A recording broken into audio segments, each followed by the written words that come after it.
আমার বাপে আমার পরিচয় দিতে চায় না। আমি একদিন ক্রিকেট খেলতেছি, রান আপ নিছি, এই যে আব্বা আসতেছে উনার স্কুলের কলেজের প্রিন্সিপালের সাথে আসতেছে। আমি চিন্তা করলাম যে এখন যাই একটা সালাম দিব, সালাম দিলে বাপের মুখ উজ্জ্বল হবে। প্রিন্সিপাল জিজ্ঞেস করবে এই ছেলেটা কে, খেলাবাদ দিয়ে এসে আমাদের সালাম দিয়েছে। বাপে কলার ঝাঁকায় বলবে এটা আমার ছেলে, বাপের মুখ উজ্জ্বল করবো। আমি যাই সালাম দিছি, ওরা সালাম নিচ্ছে। আমি রাতের বেলা বসে আছি ফিডব্যাকের জন্য, যে কি বলে দেখি। আবার জিজ্ঞেস আব্বা প্রিন্সিপাল কি বললো, পরিচয় দিই নেই।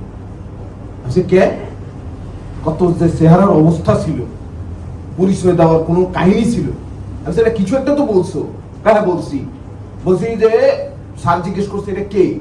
আমি বলছি আমাদের স্কুলে ভোকেশনালে পড়তো, ক্লাস 9-এ 3বার ফেল করছে, এখন ওয়ার্কশপে কাজ করে। মেজাজ কেসে খারাপ হয়ে যে মায়ের বিচার দিতে হবে, কারণ আব্বা আল্লাহ আর আম্মা ছাড়া আর কাউরে ভয় পায় না। আম্মারে বিচার দিতে হবে, আম্মারে বিচার দিমু ভুলে গেছি। তারপর একদিন আম্মার সাথে শপিং এ গেছি, তখন মনে আইছে যে আম্মারে তো বিচার দিই নেই আব্বার নামে। শপিং এ কিন্তু ওইখানে কিন্তু চিৎকার দিয়ে কথা বলতে হয়, না শোনে না কাছের মানুষ। আমিও চিৎকার দিয়ে বলছি যে আম্মা, আব্বা যে বলে আমার চেহারা অনেক খারাপ, আসলে কি অনেক খারাপ? আম্মা চিল্লায় বলছে তোরে না বলছি সবার সামনে আমার আম্মা না ডাকতে।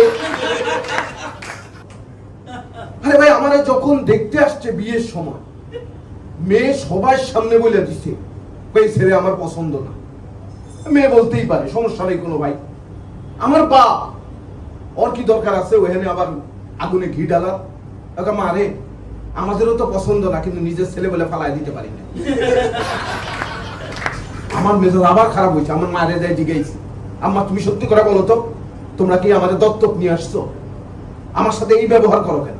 কারণ আরে বাবা, দত্তক আনলে তো একটা ভালো দেখে আনতাম। আমি একটা ইংলিশ মিডিয়ামের একটা মেয়ের সাথে প্রেম করতাম, ওরে আমি জিজ্ঞেস করছি তুমি কই, ও বলছে আই এম কামিং।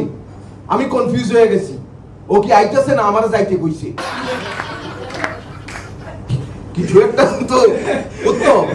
এই কোরবানের হাটে গেছেন কেউ? পশুর হাটে, এই যে দেখেন ট্রু গাড়ি, এটা একটা ব্যবসা প্রতিষ্ঠান না?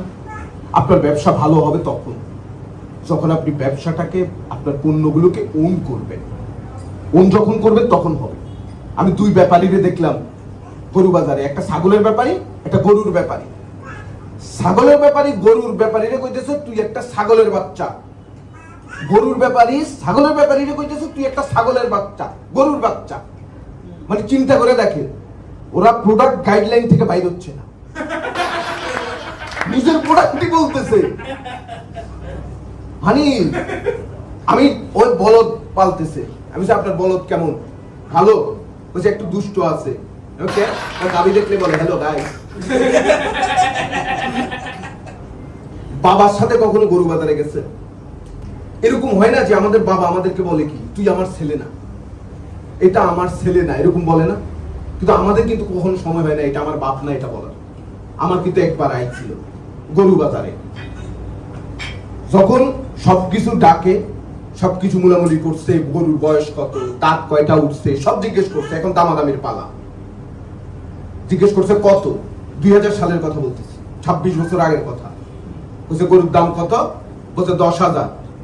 আমার বাপ বলছে 3800 টাকা দিব। আমি সাথে সাথে বলছি এটা আমার বাপ না। মান সম্মান, ওর নামে মান সম্মান আছে নাই, আমার তো মান সম্মান আছে। আমার ওর জিজ্ঞেস ভাই দেখেন তো কি বলে, আপনার বাপে কি বলে? আমি বলছি না এটা আমার বাপ না, এটা আমার বাপ হইতেই পারে। উনি মুরব্বী মানুষ আসছিল, উনার কোনো ছেলে বাজারে আসে নাই, আমি সহানুভূতি দেখাই আইছি। বাপে কইছে ওই ছাগলের কথা শুনেন না, পাশে থাকা ছাগল আমার দিকে তাকাইতেছে, কিন্তু কালারেও মিলতেছে, চেহারাও মিলতেছে, গলায় দড়ি নাই। এবং সবচাইতে খারাপ দিক হচ্ছে আমার বাপে পরে ওই গরু 3850 টাকা কিনে দিচ্ছে। ভাও আমার লঙ্গে এই ঝামেলাটা হইল কি লেগে। মানে গরু বাজারে হাসিলে বসে না অনেকে, আমার এক বড় ভাই হাসিলে বসছিল। হাসিলে যারা বসে না ওরা নিজেদেরকে কর কমিশনার মনে করে, হাসিল যারা তোলে। আমার এক ভাই তো ওইটার অভিজ্ঞতা দিয়ে ও কর কমিশনের চাকরি ইন্টারভিউতে মানে অ্যাপ্লাই করে ফেলছে, ওর অভিজ্ঞতা ও হাসিল করছে। Thank you very much. কয়টায় প্রতিবেদন